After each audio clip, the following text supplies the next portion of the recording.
All right. Well, good evening, everyone, and welcome to the first meeting of the year with the Parent Advisory Board. The Peabody Parent Advisory Board is a subcommittee of the Peabody School Committee, and it consists of a representative from each of our 10 schools, a group of school committee members, and we also have alternates for each of the schools. So we could have up to 20 PAB members at a meeting. We meet on a regular basis, and we always hope to meet on a regular basis. And because of the wonders of COVID, we were held up until this night. But we're going to have two speakers this evening. Usually we try to have at least one. And tonight we're going to have Dr. Josh Vidalia and Judith Crocker, and they will be speaking. Dr. Vidalia, it's tradition to always have the new superintendent come and meet the parents. And because of the calendar and everything, normally that first meeting, you would be bombarded with questions. And these are the people with all the good questions. And tonight I'm going to ask everyone, I know you have a ton of questions for Dr. Vidal, but what we're going to do is give him a break tonight. He can give a quick update on some things. And then Dr. Vidal, we're going to schedule a meeting with you as our sole speaker, and you'll have that time to be able to talk with the parents. And I think you'll probably, I know you'll definitely have more information for parents, but because we had tried for so long to meet with Judy Crocker, there was a bit of an overlap tonight. So I'm going to turn this over to Dr. Vidal for some preliminary remarks. And, oh, I'm sorry, before I do that, just so you know who's here, I'm going to run through those people in attendance. So I'll call your first name, and if you can just tell us which school you're representing, and if you've been on parent advisory before, or if you're new, let us know that. And also we have some PTO members here who may not necessarily be a parent advisory board representative, but they're here to get information for their school. So let us know where you're from, okay? So hang on one second, Dr. Vidal. This way you'll know who's here. All right, I'm gonna start with Naomi. You can go first. And remember to unmute yourself, everybody, when you get called on. Yeah. Thank you, Beverly. Hi, I'm Naomi, and I'm representing the Welch. Okay, great. And you've been on before. You were on. I have, and like I think I'm the default PAB because our elections this year with COVID were not as well, like kind of televised. So here I am still. That's okay. That happened to a lot of people, and we made sure you were on because everyone, just so you know, Naomi's an incredible cook and brings snacks to the meetings. So keep praying for the vaccine because you can look forward to some really nice snacks at a PAB meeting when we get back to normal. Absolutely. Okay, Paula. Oh, thanks, Naomi. Okay, Paula. Hi, I'm representing the Burke School, and this is my first year. Okay, welcome, Paula, and thank you for serving. Okay, Mike Coleman.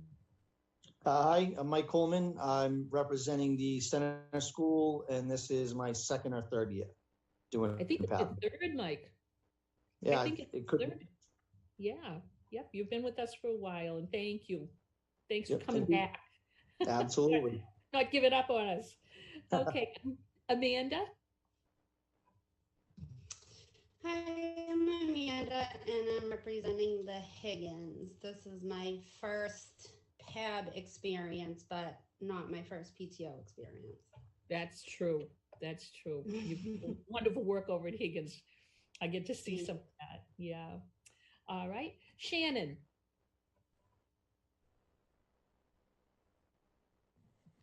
Hi, I'm Shannon Lapham. I'm representing the South School, and I also serve on the PTO board there.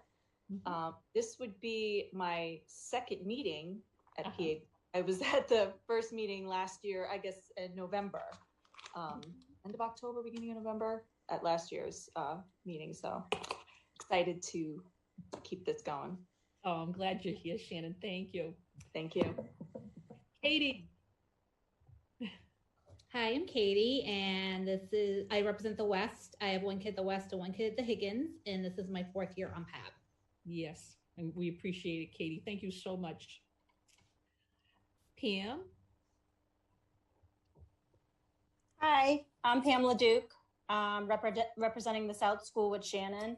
Lapham, and I am also on the, Shannon and I are co-presidents of the South PTO board. Oh, very good. Okay, thank you. Thanks for coming. Pam. Thank you. Charlene, how are you? Hi, good. How are you? Good. Good to see you. You too. Charlene Weedy. I represent the Brown School. I have 2 kids there, and I believe this is my 4th year. I think it is. I think you and Katie have been on together for Yeah. that time. Yeah. Okay. Good to see you, Bev. It's been a long time. I know it. This quarantine kind of doubles time, I think. You know, a day Yeah, it does. equivalent of 2 regular days. I don't know. Yeah. I have Emily. Hi, I'm Emily Jingaleski, representing the McCarthy. This is my first year as PAB, but have had many other roles within PTO, just kind of stepping up to fill this missing hole. Very good. Thank you for doing this. Yeah. And did I miss anyone? No, I think I got everyone. All right. Well, this is great. This is a nice representation of the schools, and I'm really glad you're all here. And I think this will be a really nice first meeting for us to kick off our I don't know what would we call it? Our COVID year? I don't know. I don't want to give it any more honors than it has. So it's the 2021 school year. There we go. All right. I'm going to turn it over to you, Dr. Vidal. Please go right ahead. Thank you, Bev. I wasn't expecting to do much of a speech today, but I just wanted to introduce myself to everyone. Some of you I know already, some of you are familiar faces. So, it's part of my first year, as we did an entry plan, which I've spoken about a little bit at the school committee meeting, but I went to every school. We just concluded our last visit. So many of your children were in focus groups because I do recognize a lot of the names. They were awesome. So typically what I would have done is had a parent focus group in each one, but I met with a group of students, a group of teachers, a group of support staff, which is usually a group that we don't include. That was very important for me to hear from: a para, school secretary, custodian, cafeteria worker. And I basically asked everyone the same 3 questions. First, what's going well at the school and what are the strengths? And they gave me that information. The second question I ask is, where can we improve?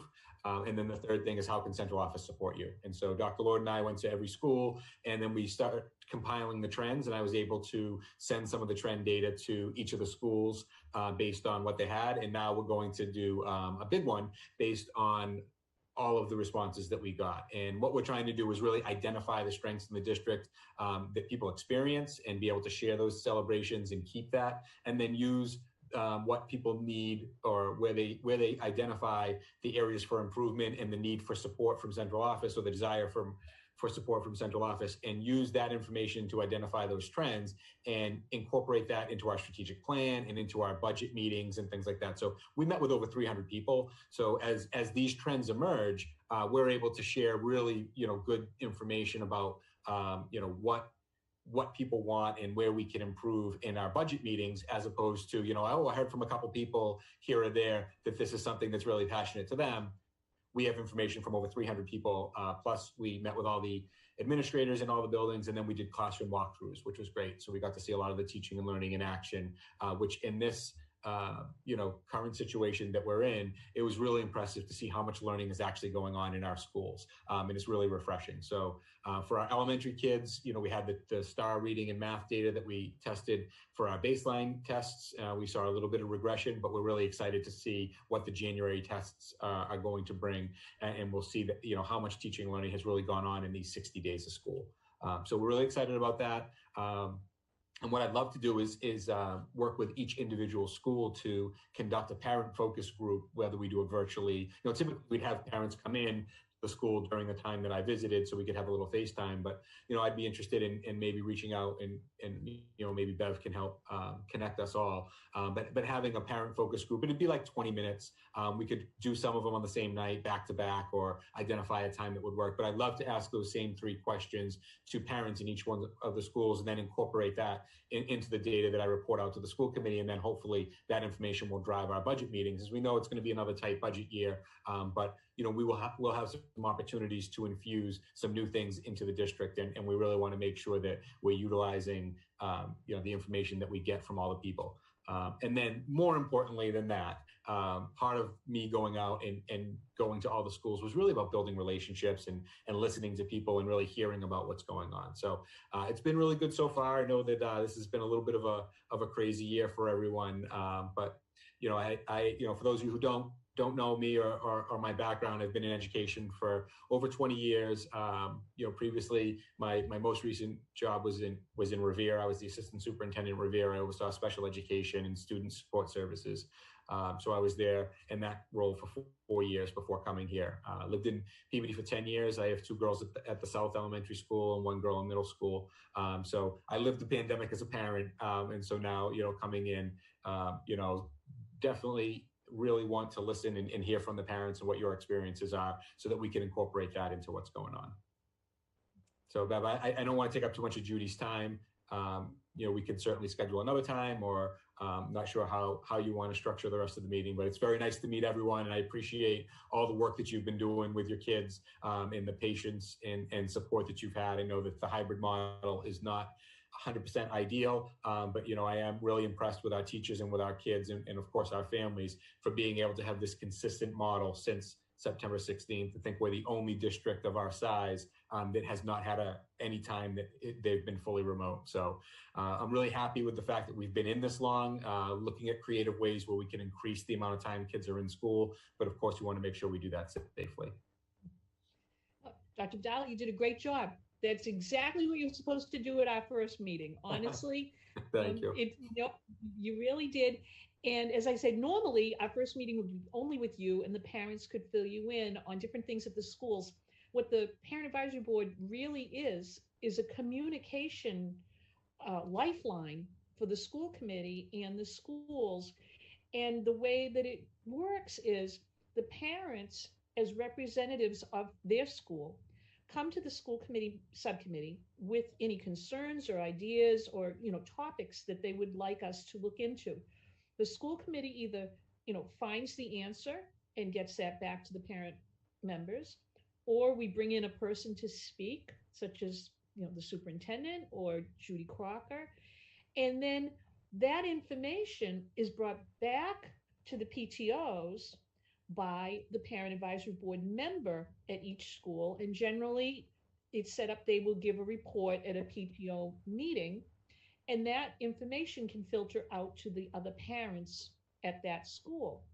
And it really works well. And some of the really good things that have come from Parent Advisory Board, one of the best was full day kindergarten. This group really advocated for it. Advocated for full-time guidance counselors at each of the elementary schools. We didn't have that before. We got a lice policy.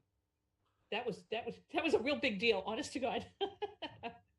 I could go on and on. There were a lot of really, really wonderful things that came from Parent Advisory Board, and even some school committee and city council members who served on Parent Advisory Board and got broken in on this subcommittee and learned, you know, the value of communicating and working with the system, and really were able to make a good difference when they served and continued on. And that's one of the really nice things, that the people on Parent Advisory Board have consistently been some of the nicest people to work with and serve with. And it's a great subcommittee, and I'm glad it still continues, and it will be a real help to you and a help to us. And that's how it's designed. So you'll enjoy your time. What we will do, we will give you a list before the next meeting, and we will schedule it. And just so everyone knows, I will schedule it early. It'll be January. We're not going to wait a long time like this. We don't want to lose momentum. And we'll schedule a meeting, and Dr. Vidal will give you a list of topics that the parents are interested in hearing about. And generally, it's the ones that everybody's talking about, but occasionally you'll hear of one very specific to a school. And what happens is another school will say, oh, we had that, and here's what we did. So it's a good exchange of ideas too. So definitely it's going to be early in January, just so everyone else knows, and hold me to that so that we do have it early, because I don't want to lose any time. time is really too fluid during a pandemic, I guess. So thank you. Please feel free to stay as long as you can, Dr. Vidala. Sure. We know you got a million things to do, but I think this is going to be a really great meeting. We've tried to have this meeting for over 2 years, and God bless you, Judy. You have waited and you've been wonderful. I have talked to Judy every year at the MASC conference and kept promising and promising and promising. And here we are, finally. I don't know how many years it's been. I know I've got 2 kits that I've been holding that you gave me for school. So that's at least 2 conferences. So Judy Crocker, I'd like you to meet the Parent Advisory Board members and Dr. Vidal. You may have spoken with him before. And tell us a bit about yourself, and I'm turning it over to you right now. So welcome. Thank you so much, Beverly. And yes, I'm so excited to be here. Hello, everyone. Dr. Vidal, welcome aboard. And my full apologies. I did not mean to take away the microphone from you. But fun fact. He's happy right now. Don't worry about it. Don't worry. Yeah, you're off the hook for tonight, for the rest of the night. So Dr. Vidalia, just in case you don't want to stay on, I'm just going to give a 15+ minute, very easy presentation about the Safe Routes to School program. And a fun fact, the Beachmont School in Revere just received let's just say a few decimal points in the grant from MassDOT for the Safe Routes to School program. That's hot off the press. We just had a scope meeting about a week and a half ago for that. So all good things, but we spread the wealth. So that's very exciting. We have a Beachmont employee on the call as well. Perfect. So it's all good. It's all good, guys. It's very, very good. Great. Very exciting That's stuff. Awesome. Yes. We don't get money that often, but when we do, we try to spread it around. So it's always nice when there's people in the audience who, I know that kind of thing. So great. So welcome everybody. So I have had the pleasure of meeting Beverly a few times, and this is all good. And so tonight I was just hoping to give a very basic conversation about the program. And maybe at a future date, this might be let's just say, what do we want to call it? A friendly agenda item on a school committee at any point, at meeting. And because there is some policy that we can talk about more in depth for that audience in this. So Beverly, could I share my screen by chance? Yes, please do. Or could you share the screen? I have no idea how to do it, but we've got our IT and Peabody Access TV both here with us. Okay. So if you guys can make it possible. So what I'm going to do is set it so that any panelists can share their screen, which I'm doing right now. Anyone that's a panelist should have the ability to do a screen share down on the bottom of the screen now. Oh, okay. Thank you, Chris. You're and welcome. just folks know, it's Chris Mitchell, the head of our IT department, Hi, and Jill everybody. Palmer from PATV. And they are my right-hand men. They make all of this possible, because if you had to rely on me, well, take a guess at how bad it would be. Okay, I'm just finding it. Here it is. Okay, can everyone see that? Mm-hmm. Yeah. Great. Okay, I'm going to start it at the beginning then as a slideshow. And we're in business. Okay. Thank you very much. So tonight I'm here to talk about the Massachusetts Department of Transportation Safe Routes to School program. This is I like to start off, if people don't know about this program, we are your taxpayer dollars at work. So everything I'm going to discuss tonight is absolutely free. You just have to raise your hand to say, yes, I'd like to have part of that. The very basis, the mission of the program is really promoting sustainable student transportation. Safe Routes to School is not just in Massachusetts, it's actually an international program. It's based out of Denmark. It's in about 45 countries. It's in all 50 states. It's funded through the Federal Department of Transportation, thus MassDOT, state by state. The focus of the program is really, it's exercise, safety, and in my opinion, fostering a sense of community. So we do a lot about active transportation, which is really walking and biking, but no matter how your child gets to school, we just want them to be safe. So the program has a very, very large toolbox, which I'm going to briefly go over this evening, but it is not a one-size-fits-all program. It really depends on what you need for your school. Every school has its own challenges and its own successes. Everybody has a different geographic footprint. It could be a different age level. There's so many factors. So it really depends what your individual school and the school district might be looking at. So these are just some of the things why people give us a call and say, what do you have? So the program is 15 years strong, I like to say. We're in about 65% of the Massachusetts community. We have, many different programs.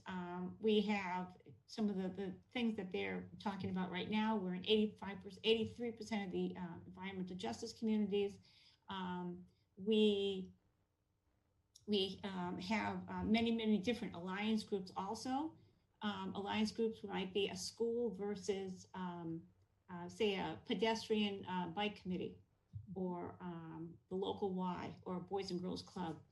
We deal a lot with the Department of Public Health, Mass in Motion, things like that. So this is pretty much where we are across the state. The foundation of the program, it's a basic health foundation, and it's called the 6 E's. So tonight, I'm just going to briefly go over these. I do like to call it, though, the chicken and the egg. How many times have we all heard, I'm driving my student to school even though I live 5 blocks away because there's so much traffic? Well, quite honestly, you're part of the traffic. So it's all of that. It's fixing one thing so people might have a different level of expectation or change their behavior towards something else. So the first E I want to talk about tonight is evaluations. And we have 2 main ways of seeing, how the kiddos are getting to and from school. We have a parent travel survey. This tells us 2 main important things. It tells us how the student gets to school, and it tells us where approximately they live. It's all anonymous, comes in 10 languages. It's about a 2-minute survey, very easy. And from that, we have about a 4-page report, and we are able to actually produce the walk-in shed that you see in the lower, the pink and purple map that you see here. So if that red dot in the very center is the school, the light pink is a half mile from school, the light purple is a mile, dark purple is a mile and a half, excuse me. So you can kind of see where the children live. And for this particular school, in this example, we have most of the school lives within a half mile of the school, so which is terrific. However, in a COVID world, most particularly, between everything that happened last summer with DESE and just, superintendents and districts trying to get a pulse on what parents' comfort level is, we understand there's a lot of survey fatigue. So there's another way that we can get some of the same information. So we can ask central administration for their student area attendance information. And from this, we're just looking for 2 pieces of information, a street name and a street number. So no names, nothing like that, totally anonymous scrub data. And from that, the plus side is that we have 100% participation. The down part of it is that it tells us where the students live, but not how they get to school. So, and that would be the map that we plot out on the left. So in a little bit, I'm going to talk about what we can do with these maps. So the next E that we have, we do a lot of route mapping, which I'm going to talk about in a minute. We do a lot with no idling. We work with the Department of Environmental Protection. I think some of the Peabody schools are actually members of the Green Team. Yes. So the Green Team does recycling. They do a lot of horticultural work, but they also do a lot of no idling. So they're one of our favorite partners. We do a lot with signage. Is it regulatory signage, which the police can come in and enforce, or is it just informational signage? We do a lot of arrival dismissal planning. And I'll be quite honest, even with COVID, I have some principals that have just, met me in the parking lot and walked me around the school, or some that will I'll show them some maps and they'll just, verbally tell me. But still, even if it's a hybrid model, we get the idea of what's happening watching what the children do, even if it's not 100% attendance. And we also do walk-in audits or neighborhood assessments. So arrival dismissal planning is school property, and a walk audit is actually the neighborhood that the child has to go through to get to the school. So that's the difference between the two. So this route mapping, when we take all those little dots and we kind of drill down on them, we can see the common areas or the density of the areas where folks are living. And from that, we can create a map. So this is an example of a route map. There's different things we can do with these maps. For this one, with the pink stars, we have what we call park and walk locations. So these could be, it could be a public street, it could be a park, it could be a church parking lot, it could be anything that we find commonality in. So we're all counting our steps these days. The goal of this is trying to get everyone a little bit of exercise, but it's also trying to decrease the parent traffic around our schools. So we're all counting our steps. Parents can get out, walk the kiddos to school and come back. Another way we can use this map is that we can actually make different routes of these different colors and make this more of a walking school bus. A walking school bus is, I leave my house, pick up a friend, go to another house, pick up another friend. Today they give everything a name and they call it a walking school bus. So we tend to make those different color coded, and a lot of times with school colors, et cetera, et cetera. Sometimes we put times at different locations so people know when to meet, and that's how we use our maps. So sometimes we find that town planners, Peabody has a sustainability committee or a town planner, you're looking to make a pedestrian biking route map for your community, this is a good head start, particularly because with our neighborhood school system that most of Massachusetts uses. So a different form of soft engineering is what we call arrival dismissal planning. So when I talk to principals, it seems like the bane of their existence is, people don't follow the rules. Mm-hmm. And I'm like, okay, so what are the rules? And if they give me something that's just car centric, it leaves a lot of people out. And so what we try to do is that we make this a one-page piece of paper. We like to see it on everybody's website. We like to have principals talk about it in their newsletters, particularly beginning of the year and right after the holiday break, when it seems like people forget how to drive in the snow. So when we look at an arrival dismissal map, we try to use a picture. We try to separate the modes of transportation. So you always have where the buses and or vans are, where you might have the gathering place for the children. We call that a pedestrian plaza. It could be a hardtop, could be a field, it could be a playground. We try to segregate if you have any staff parking on your campus. Some schools do, some schools don't. It's amazing though how if you do, parents try to get in there. So we try to, respect that the staff have to come and go. And then we try to indicate where the parents should be if they are driving. So the second page of that, the back side of it, is text. And we try to include all modes of transportation. We try to make it more individualized. So if you have a problem, say with U-turns in your neighborhood, we're going to write that in. If you are if your school principal and staff feel that safety is such an issue that they do valet help at arrival and dismissal, then we put that in. So it really depends on what you need. We also try to include school hours. So that's arrival and dismissal planning. So next we have education.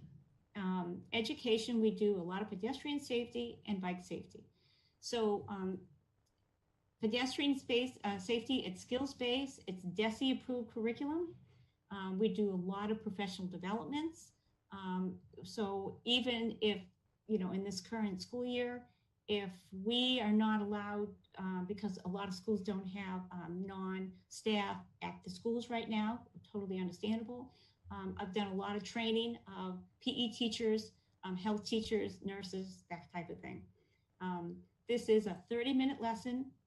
We hold it outside. We do sidewalk, crosswalk, and parking lot safety. You don't need a permission slip because we're on school campus. It works very, very well. If in an average year, if we could say, if there were parents who are interested, I can train parents how to help me out and do this. And this is all great. So you have smaller groups instead of me having a class of 25 plus. On the other hand, I have trained many different middle school student council members who need, I guess, volunteer hours. And so it's more of a peer-to-peer education. And that seems to work very well too. So there's a lot of different ways that we can approach this. Versus bike safety is a little bit different. We don't have a bike for every child. So it's more of an assembly style presentation. We go over personal safety. That's everything from a helmet to your shoes to dress to be seen.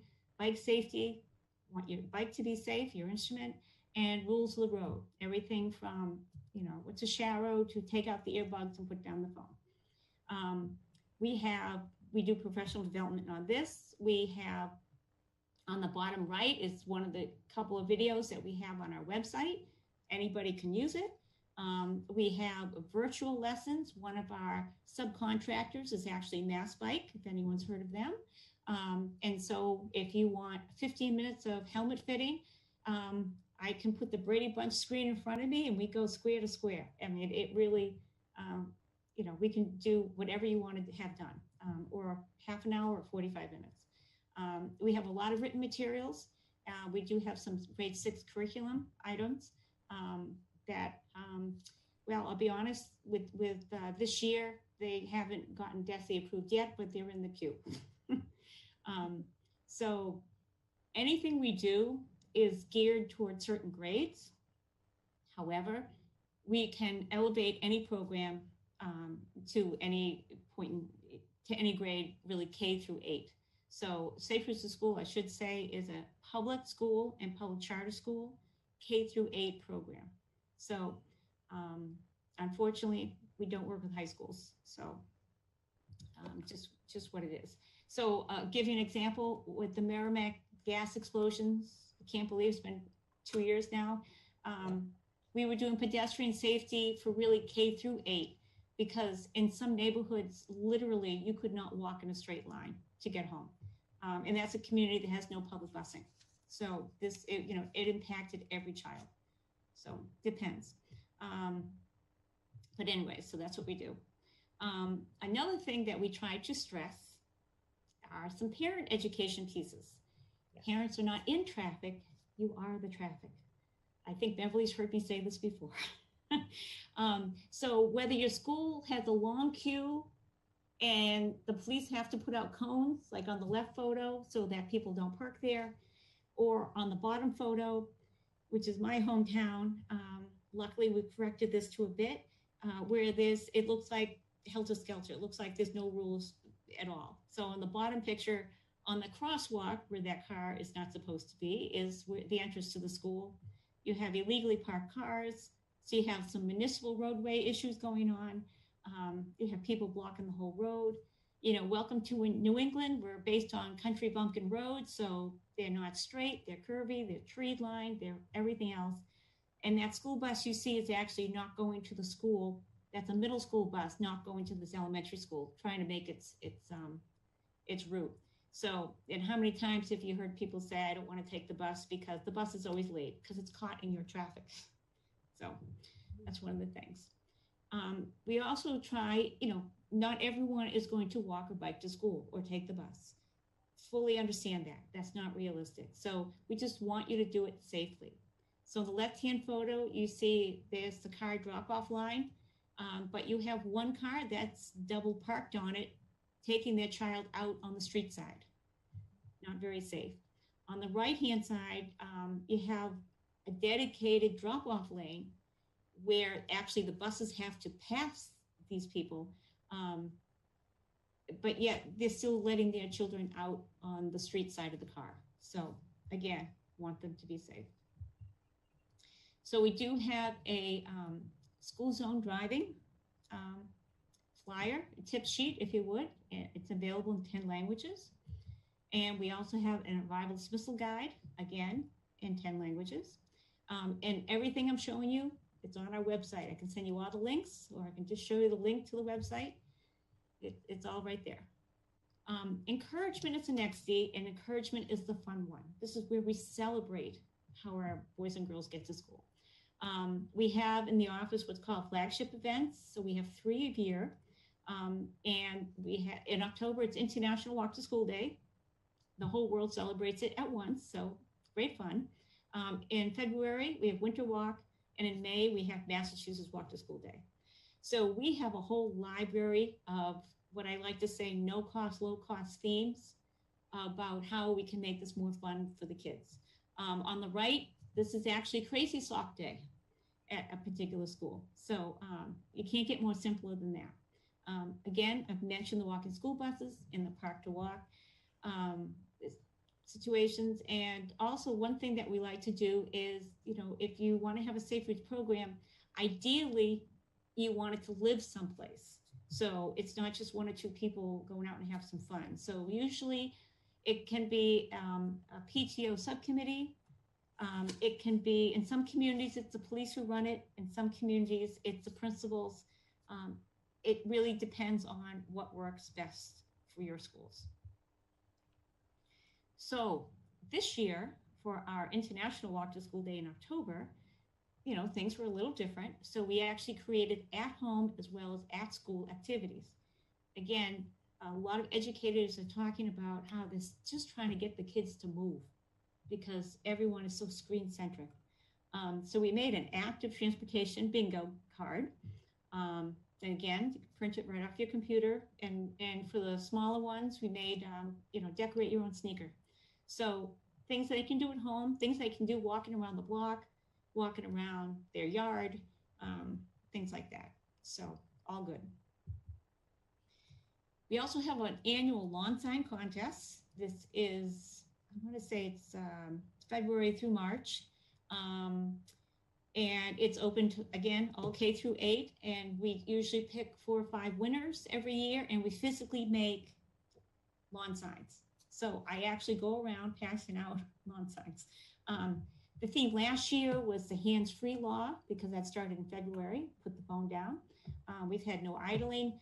This one you see in front of you is traffic calming.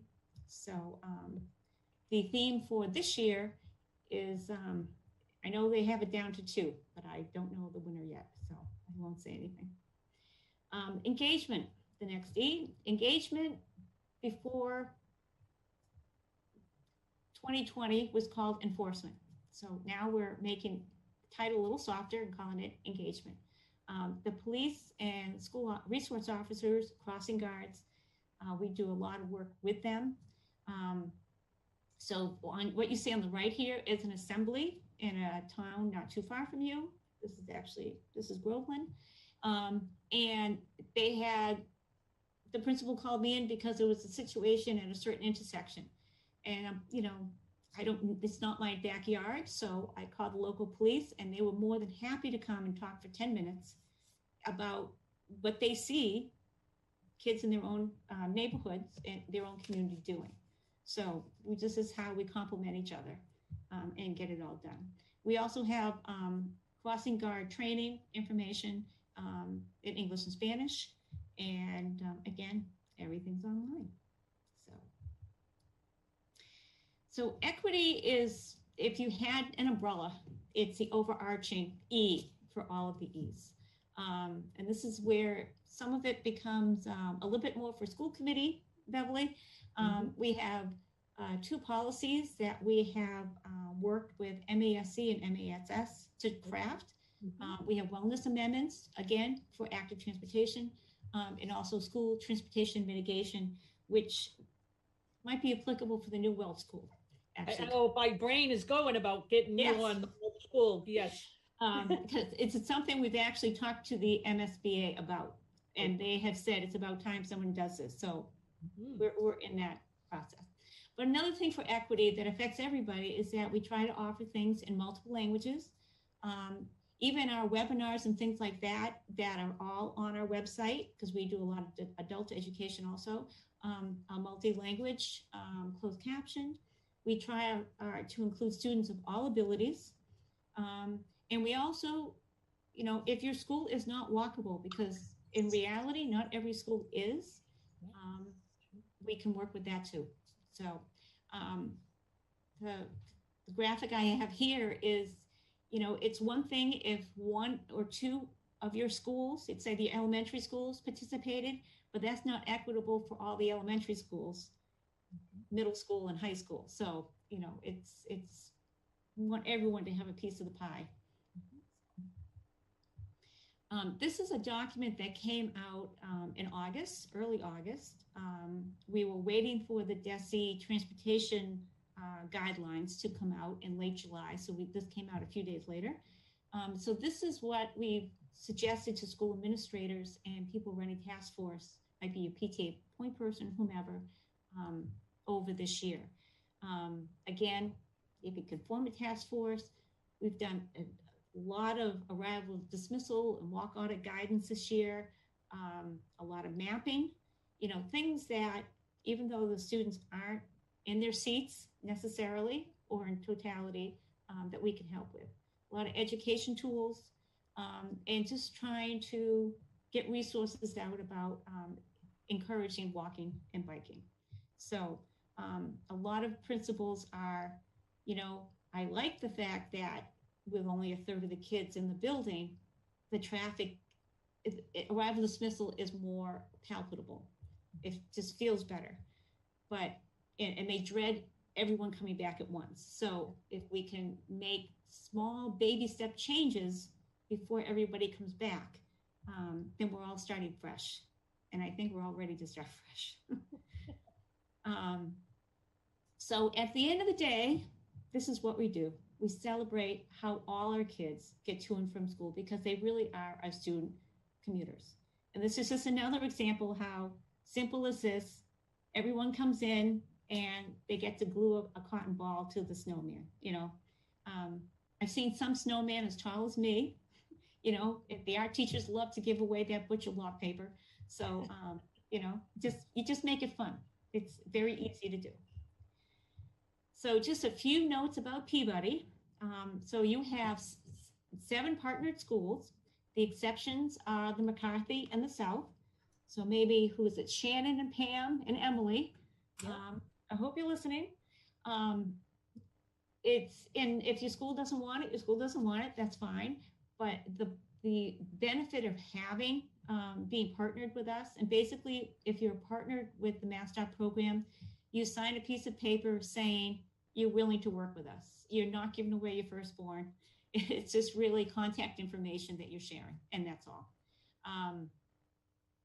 When Peabody has a complete streets policy, which is a municipal policy, and quite honestly, it's where most of the infrastructure funding is these days. I give you an example of what was slated, the last thing that was stated on the MassDOT website, and it involved the Higgins. So it was, so all good. I think it was late 2018, but this is just an example. And the complete streets funding applications now do have a safe routes to school check mark. So Peabody can say you're almost there, but not quite there. So no pressure. And a lot of that work is completed. So if anybody has driven by the Higgins, you can see how amazing that whole area at Emerson Park, James Street, the dog park, the skating rink, that is just so nice now and so much safer for the students, not just the walkers, but also for anybody in a vehicle. It really is. It was an amazing project, and they just finished it a couple of weeks ago, Judy. So it's really. So the whole community benefits, and that's why I mentioned the Beachmont for Revere, for those in the audience. I'd love to give a shout out to the center school. So who is that, Mike? Yes. Yeah. I love Jackie Ophanis, your principal is a dynamo. She's like, what can you do? What can you do? She was so excited You have a great parent, Selma. I can't pronounce her last name. I'm not going to attempt it. But she actually, the parent created this center walks map. So this is basically walking school bus map. And she did a super job. And so there's a few things that they had asked me to do, but then COVID happened. So now we're getting back to where we were, we hope. Right. The Burke did have ped safety way back in 2014. That's right. But that's all that's happened. And then congratulations, because just news this summer. So good things have happened this year. Yes. The new Weld School. So one thing that we can work with is that, Beverly, this one's for you. Mm-hmm. We can suggest evaluation criteria for your new school circulation plan. When we've worked with the MSBA, they kind of agree with us. You know, it shouldn't be a retrofit on the planning. It should be right from the get-go. I think you have Dinesco, and they are actually familiar with this policy that we've done because they've worked with us before. So anyways, food for thought. It's definitely, we're going to do that, Judy. And actually, I'm the head of the building committee for the Welsh School. So opportunities. Okay. This is perfect. Thank you. Okay. And that's my presentation. So again, I kind of gave you, Dr. Vidalia is still here. Thank you. I gave you a lot of information. Again, our toolbox is very big. It's really what each of your school needs and what your district needs as a whole. So any questions? This was wonderful. Definitely, everyone feel free. We're going to have you all talk. It's so nice to hear of all of this. And I can tell all of you, just to bring you a little bit up to date, Judy was coming out last year, just so you know how responsive her organization is. You all heard about the kids that were riding their bikes at Higgins after school. Oh my gosh, so dangerous. We were getting all kinds of complaints from members of the public. And Judy was coming in to do a presentation at Higgins. And unfortunately, one of the students was killed in an accident right at the same time we were going to have the assembly. So out of complete respect for the family, and because it just, timing is everything, that assembly was held off. Then in quick succession, we lost Kara and we lost the vice principal at the high school. And then about a month and a half later, COVID hit. So this really awesome response to help a specific school and specific grade level of kids would have taken place, but for, a group of things that happened. But it was so nice to know that that Safe Routes to School was available to provide the information to our students and try to help the school and the police department. Everything was really in place, all set to go.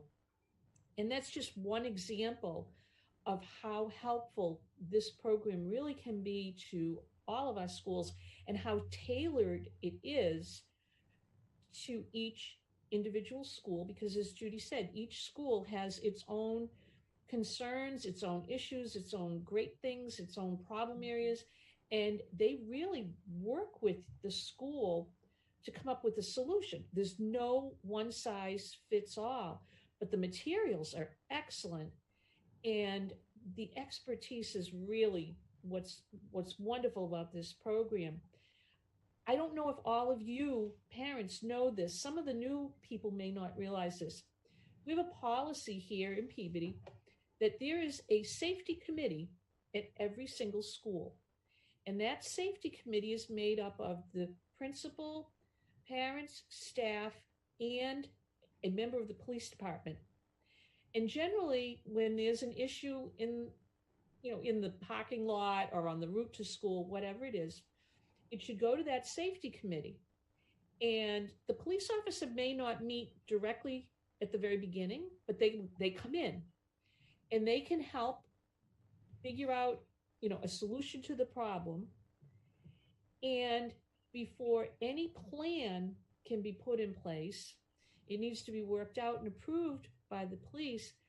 But we also have the ability to bring in the Safe Routes to School to help work on that plan and really be able to get everyone in the school involved in it, because as you can see, if there's a problem with pedestrians, it's affecting the people in the cars. And if there's a problem in the cars, it's affecting the pedestrians, it's affecting the buses.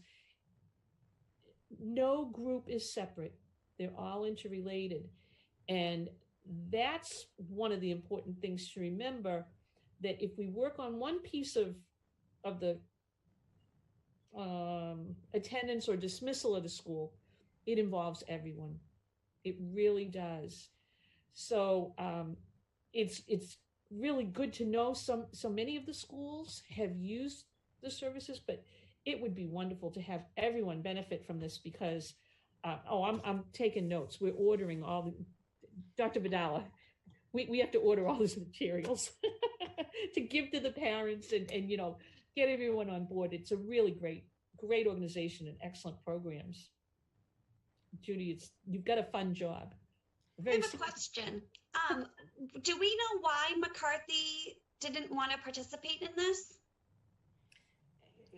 Quite honestly, it could just be, when the rest of Peabody signed up, I think it was 2013, 2012. Perhaps the principals at that time, like one more thing. It could be anything. It predates me, it being in this office. So okay. I can't speak to that myself. Okay. No, I think McCarthy does have a pretty good system right now. I think it could be improved, but it's funny because I actually live in the South School neighborhood, and it's like I try to avoid the neighborhood at all costs when they're getting in and out of school. So I think it's interesting how I like this plan though. Thank you for presenting. Yeah. And actually, Emily, Judy's right. I think at the time, McCarthy didn't have any big issue. The other schools definitely did. And there have been changes now in the principals too. Yeah. So that could have affected things also. There are always, different priorities. And I know even at like a citywide PTO meeting, the McCarthy would always say, oh, we're okay. And they were lucky. Everybody else with a list. Yes, it's I will say the drop off and pickup is it always, even pre-COVID, was always extremely organized, considering they have the preschool too. So. Right. That's right. Yeah. But it's also, the kiddos who are walking and those who might, ride a bike. So we try to look at the whole picture. Yeah. Yeah. Are there any other questions? Feel free yes. to speak up. Actually, it's Pam. Yeah. I was kind of curious myself why South wasn't participating, because it's kind of chaos there. But it sounds like it's something that was from years ago. Yeah. Mm-hmm. Okay. Exactly. So, and it's just, it's just one of those things. Is this something that you'll reach out to, like the Dr. Higgins, who's the principal at South School, or? Yeah. I will reach out again. Oh, okay. All right. Okay. So I wasn't sure if it was him or who was before him. No. Unless you have a principal who is new this school year, they probably have gotten an email from me before. Okay. So what I'll do is that if it's okay with you guys, tomorrow I'll write to the principals of the South and the McCarthy, and I'll say, I communicated with this group and your parents have interest. Unfortunately, because most of tonight's audience, you're the volunteers, you're the boots on the ground, you're the ones who get the work done, you're the cheerleaders, you're everything.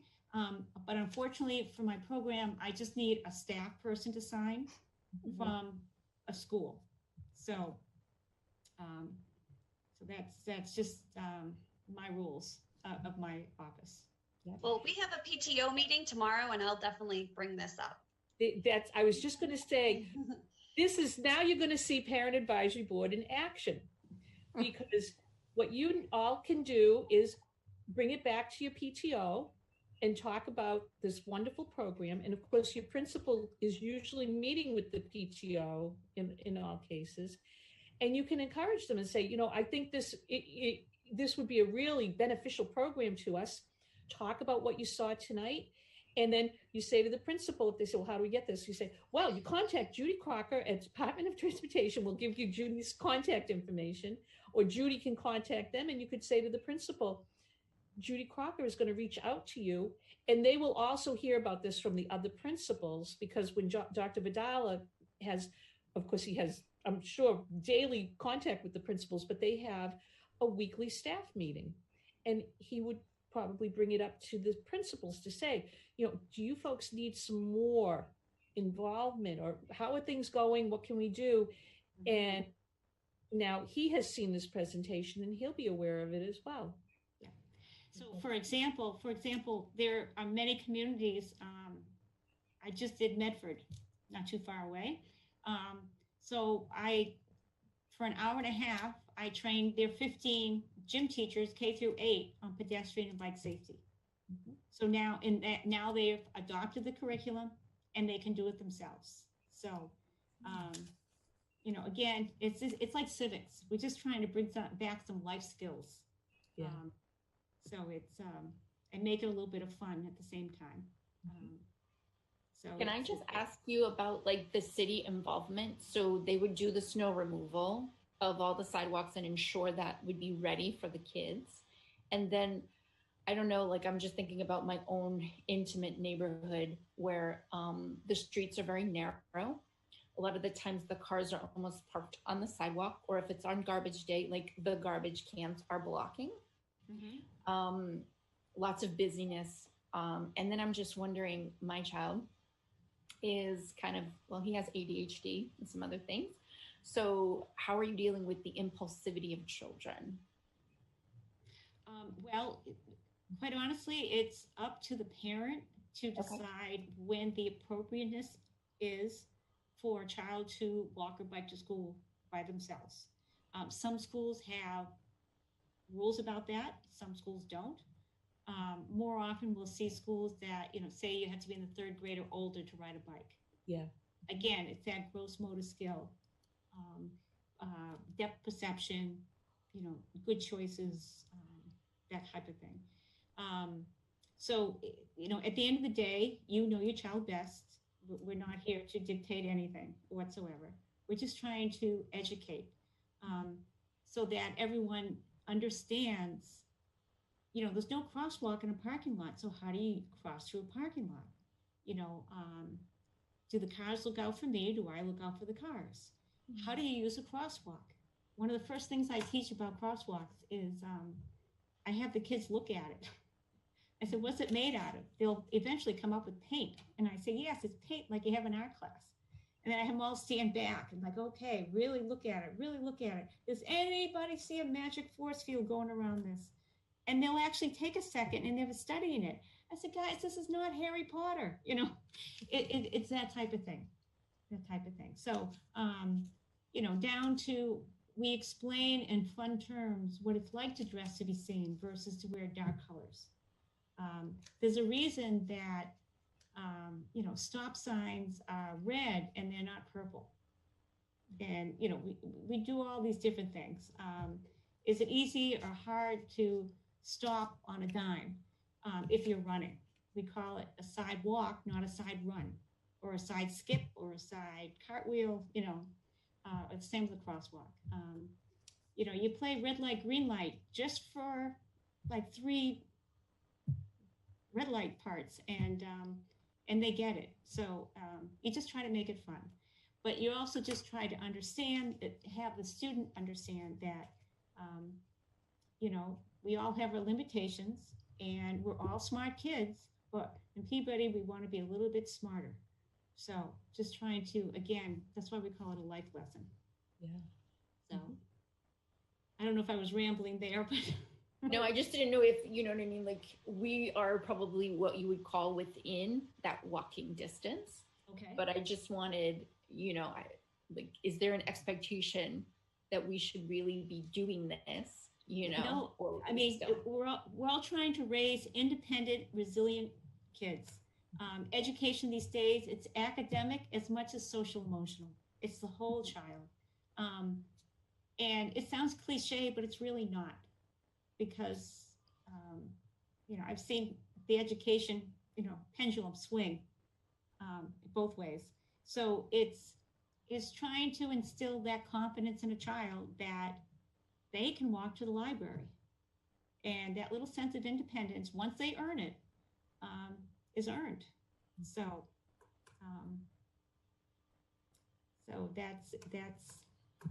that's what we're all about. And Judy, if I could bring one thing in for the members, the long-term members will know this, but the new members, we usually have a presentation by our Department of Public Services that talks about snow removal, just so everyone knows. And traditionally, whenever we have the meeting, there's a blizzard the next day. So we've been holding off on that meeting because there's, one crisis at a time. We will probably have it in February when, if it snows, it's okay. Because if we had it in December, we'd have a blizzard right now. In January, we're just going to wait until February. And we'll be in the middle of snow, but you'll learn a lot about how snow removal happens, about the sidewalks and everything. So hang in there. The more experienced members have been through that meeting and they know it's coming, but they also know about the curse. No matter what day we have planned it, DPS doesn't even want to come to that meeting anymore because it's been so consistent that we've had an incredible blizzard the day after that meeting. So there we go. Back to the walking school buses and everything about your organization. Thank you. Does anyone else have any questions from the members? I know I can tell you it's a citywide involvement. Mike, you might be able to speak about at the center school, even the fire department got involved to make it a big deal on that walking. Was it a walking school bus day, Judy? I can't remember. I know it was awesome. They, working with Thelma and Stefanos, they kicked off, I think it wasn't International Walk to School Day in October, but it was pretty close to that. So they made their own flagship day kickoff. Yeah. And they invited a lot of dignitaries, and I think your former superintendent now also attended. Yeah.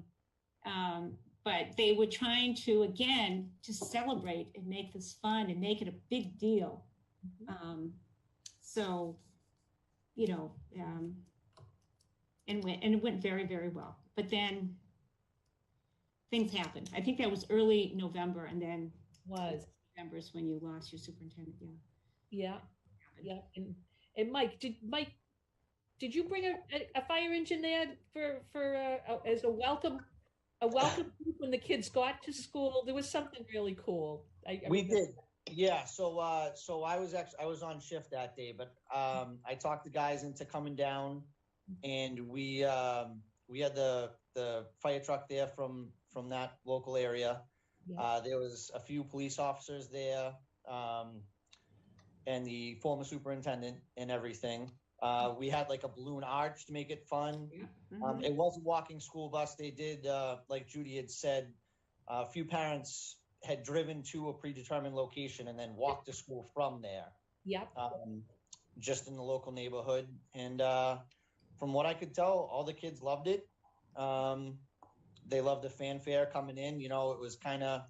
It was, I wouldn't say just for them, but they, just the kids that walked were kind of there coming through the arch and pictures and stuff. I think maybe even McGruff was there as well.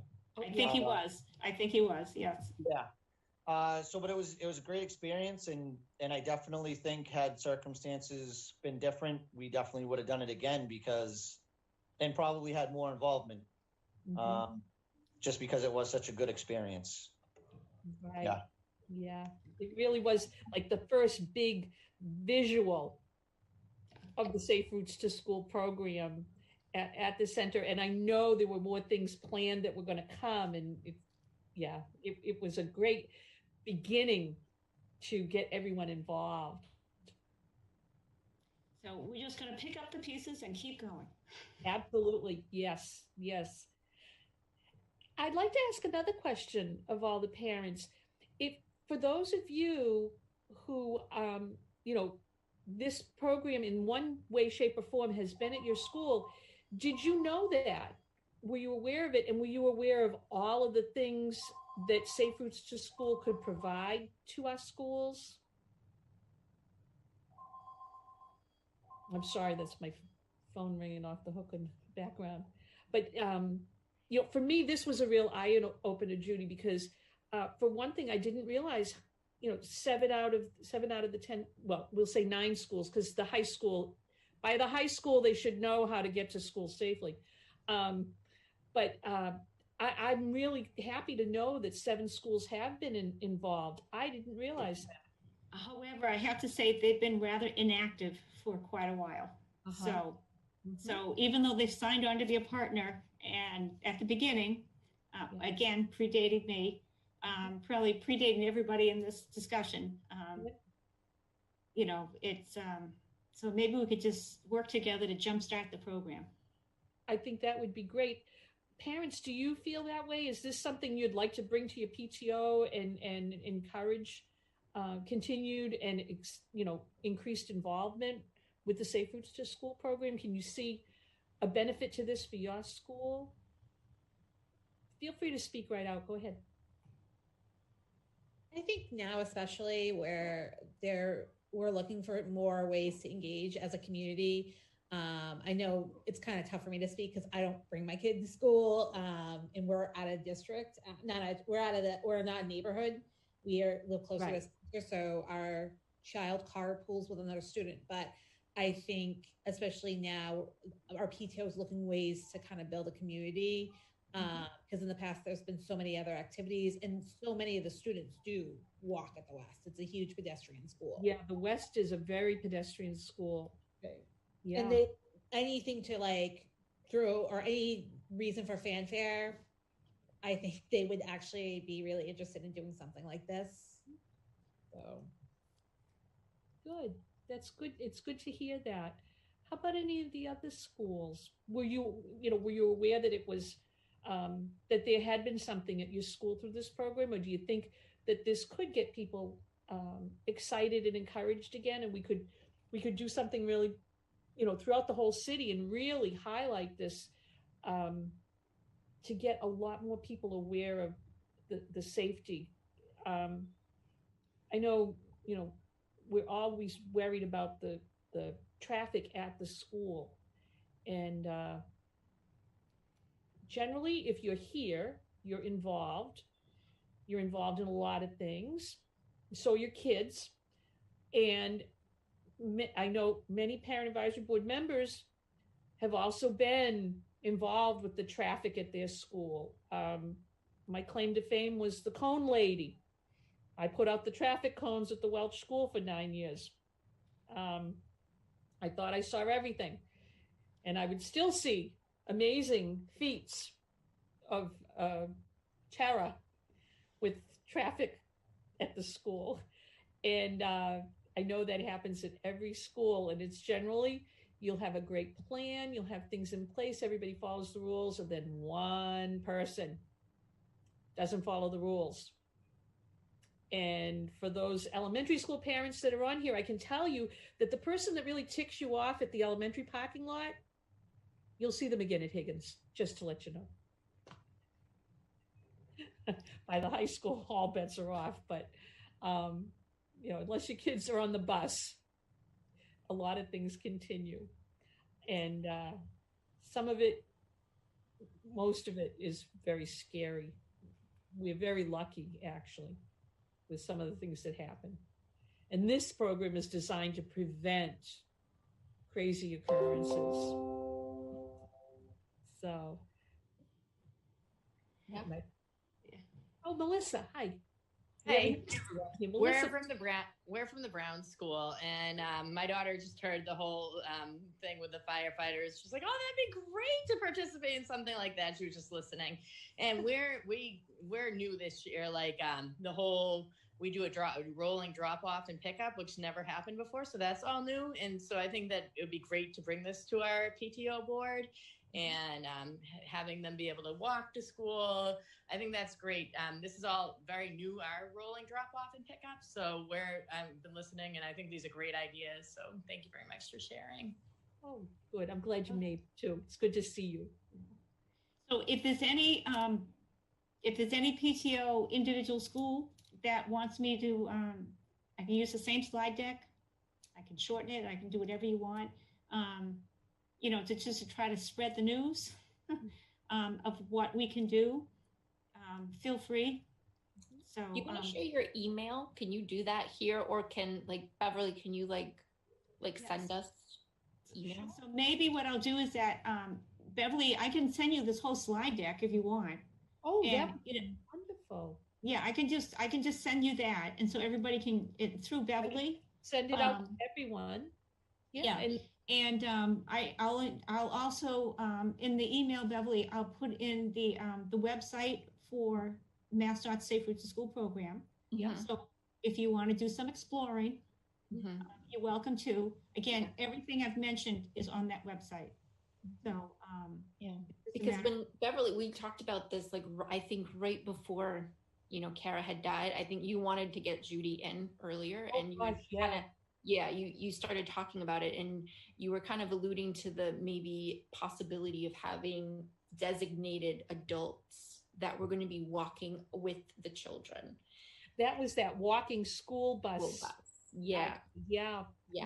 Have some kind of accountability, because sometimes when kids get together, other things can happen, and maybe the stranger danger and other things. So just keeping people on track, keeping them walking to the school, and having some kind of accountability.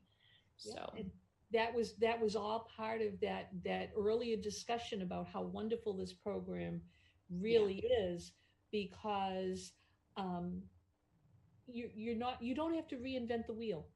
No. That's the beauty of all of this. Other schools have done it. So these are best practices, and great ideas. Like Mike said, at the center school, they had a big balloon arch. Yes. That's really cool. That's a great way to get everybody on board. To the kids will remember that. Yeah. But again, it doesn't have to be, the sun and the moon. Right. You need McGruff coming every time. You can do a crazy sock. You can do, maybe Thursday or Friday because of the weather. You make that cotton ball snowman, or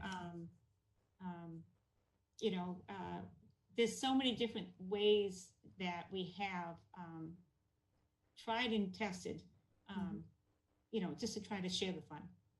And you about the cultural diversity and stuff, having all of those materials available in the different languages is wonderful. That just really made me feel good. And I can tell everybody, sometimes it's really great when the little kids have learned the right way to do things, and you actually hear them say to their parent, "No, you can't park next to the hydrant, Mom. The fire engine needs to be there." And you will see the parent kind of caught they want to argue with their kid, but they know their kid is right. And the little kid is so sincere, and the parent moves the car, and then traffic can flow. I mean, that's just one example, but it happens a lot where the children say, "No, this is not safe. I shouldn't get out on the driver's side of the car, the street side of the car. I need to get out on that side." And that's what we do. The education is top down as well as bottom up. So, and top down could be parents. It could be starting with the school principal and administration. It could be starting with central administration. Every community is a little bit different. Right. I mean, for example, no offense to any school principal, but I don't know any of them who went to school for all those exams and licensures to be a traffic engineer. It's just not in their toolbox type of thing. They are the property managers though. So they're responsible for what happens in the classroom as well as on the front driveway. So it's just trying to make those connections. Yeah, it's true. And they get very frustrated too. The principals do, because, dismissal is usually when there's some of the worst trouble. Arrival, it's kind of steady, but dismissal, everybody's there at the same time. Same time. Yeah. And, as Judy said, the principal went to school to learn how to teach our children. They didn't go to traffic management school.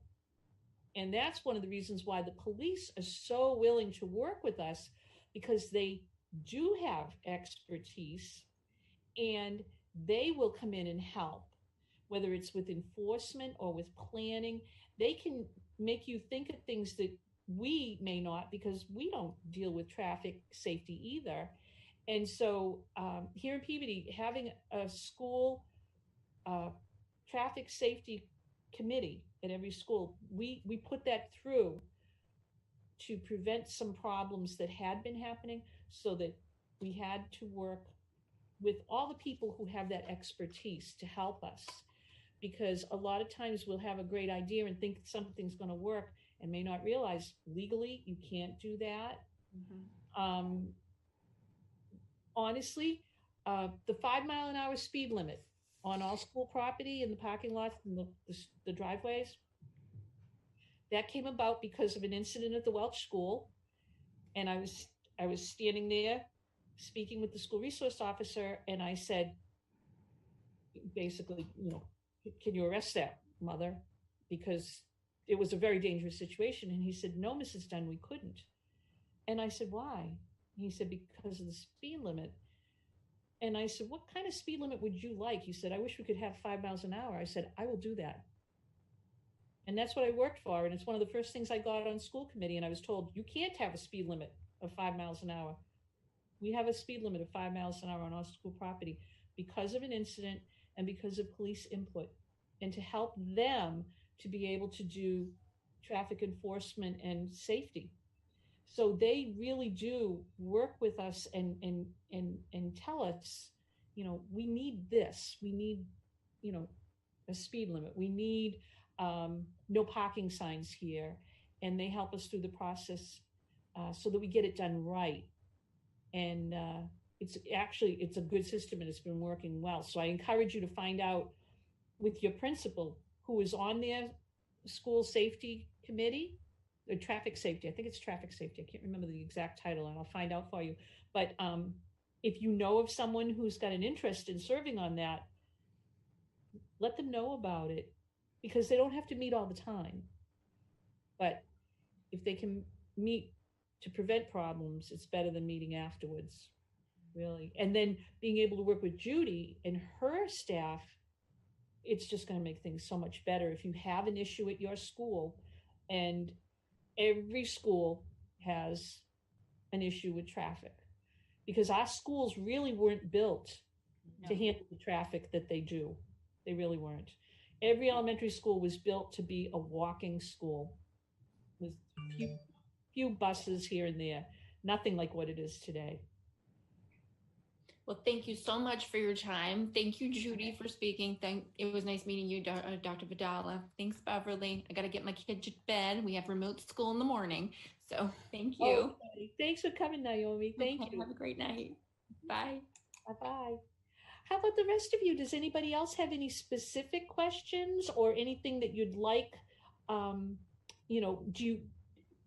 you want me to? I will send out an email with Judy's contact and with that slideshow. And Judy, it's okay if the members show that to their PTO to get. Sure. I mean, if you want me just to go through it again, that's fine. Yeah, actually, yeah. If anybody wanted to invite Judy to a PTO meeting, how are things at the school? Does anybody have a really bad? It's kind of an odd time because we've only got like a third of the school going at any one time. But do you have any really tough issues? I can tell you off the top of my head, I know at the Carroll School, there's this one area and this one crosswalk that it's a nightmare, and we need to take care of it. but I don't have a Carroll School representative here. I'll make sure I get one. But that's just one example. South School, who's from the South School? Pam and Shannon? Oh yeah, yeah. There's lots of issues. Oh my gosh. Oh, the South School. Yeah, South School. With Dr. Higgins, I think I serve also on the School Improvement Council. Oh, good. Okay. That's one thing that we've talked. I think every single year that I've been at that school since like 2014, they have discussed about the flow of the traffic, the issues that they have with parking. There's always a series of parents that they have an issue with coming into the faculty parking. Right. We're situated in this little, we're situated into the neighborhood, and it's wonderful, but getting the flow of traffic is tough. And when it snows and it's a massive accumulation, trying to find parking when everybody was in session, it was just a nightmare.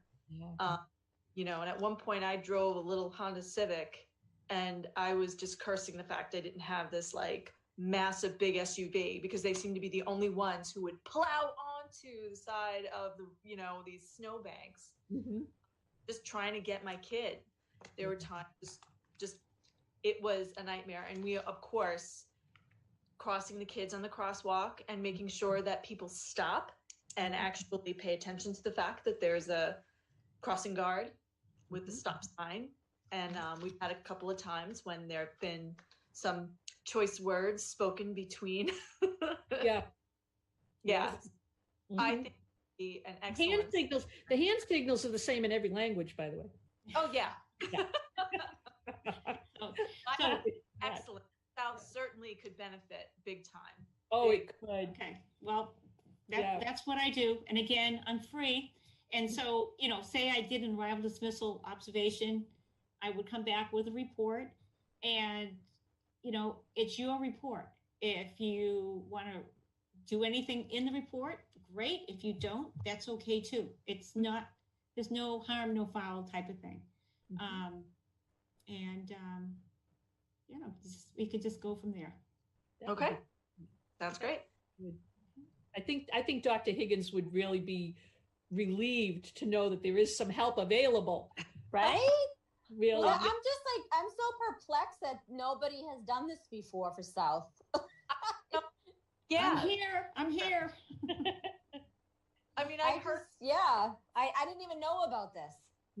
Yeah, neither but I do remember you mentioning this last year, last November. Yeah. And then I'll be honest, when the program started, it's one of these things. It could be the green team. Well, the green team, you have to sign up every year.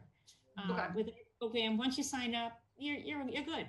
A lot of people signed up just to sign up, and so that's why you can be an inactive school even though you signed up. So, so there are I'm what's called an outreach coordinator, and there are 6 of us throughout the state. So I have 60 communities. I have Northeast Massachusetts. So I have about 340 accounts, individual schools and alliances. But I'll be honest, a good third of those, I can write to them every day of the week and you never hear back. So it's like anything else. I'm here to help. If you want my help, great. If you don't, that's okay too. So I'd love to help the South and see what you're talking about, and the McCarthy and all the other schools. So and get back to the center school. Yep. Now that we're trying to edge toward, I'll be quite honest, our office is trying to be very respectful of everything. There's just, being an educator these days is it's like being an EMT. It's just, it's like triage. A lot of triage on a lot of fronts, being in any form of education. So, and actually, deciding to bring Judy in right now, one of my thoughts was, I had promised to do it, and I wanted to make sure that we finally were able to speak. But when I thought about it in relation to COVID, what made me really think this was an even better time is because we actually, in a way, kind of have the gift of time. If I can explain it the way I'm thinking of it, everything is kind of on the down low as far as, the arrivals, the dismissals, the transportation, everything coming at the schools. Right now might give us a chance to actually make some really good plans and lay some really good groundwork to be ready when the schools are fully open again. And this might actually work out better for us, instead of trying to do this while school was in full, the word be like, all hands on deck. Yes. Yeah. So I'm looking at it that way, that everything happens for a reason, and timing is everything. Those two things really do mean a lot. And I think this is the right time for us. Yeah. And, maybe we can do a lot of different things together at all of our schools. Maybe we could have, a citywide walking day at each of the schools, and really make it well known to people that we're working on safety at the schools. So there's a lot of really good things that will come out of this for each building and all of our kids and families, not just the kids, the parents too. Well, does anybody have anything else?